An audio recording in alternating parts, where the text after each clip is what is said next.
Pengadilan Tinggi Jakarta tambah hukuman Edi Prabowo jadi 9 tahun penjara. Pengadilan Tinggi DKI Jakarta memperberat hukuman Edi Prabowo menjadi 9 tahun penjara dari semula 5 tahun penjara. Hakim Pengadilan Tinggi DKI Jakarta menilai mantan Menteri Kelautan dan Perikanan Edi Prabowo terbukti melakukan tindak pidana korupsi secara bersama-sama terkait izin ekspor benih lobster. Selain pidana badan, Edi juga dihukum membayar uang pengganti sebesar lebih dari 9 miliar rupiah dan 77 ribu dolar Amerika Serikat dengan memperhitungkan uang yang telah dikembalikan. Putusan kasus korupsi mantan Menteri Kelautan dan Perikanan Edi Prabowo diberikan Hakim Ketua Haryono.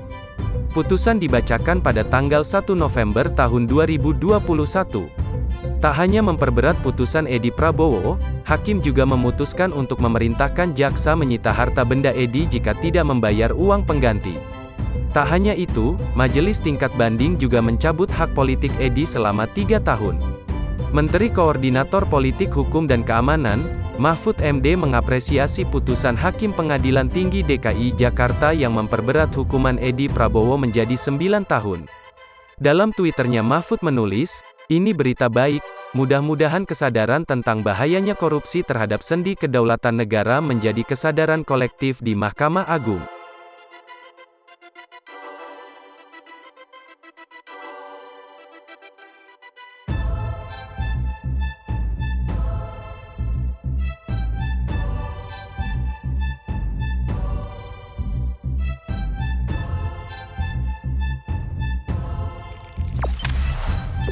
Jangan lupa subscribe, share, komen, dan like ya.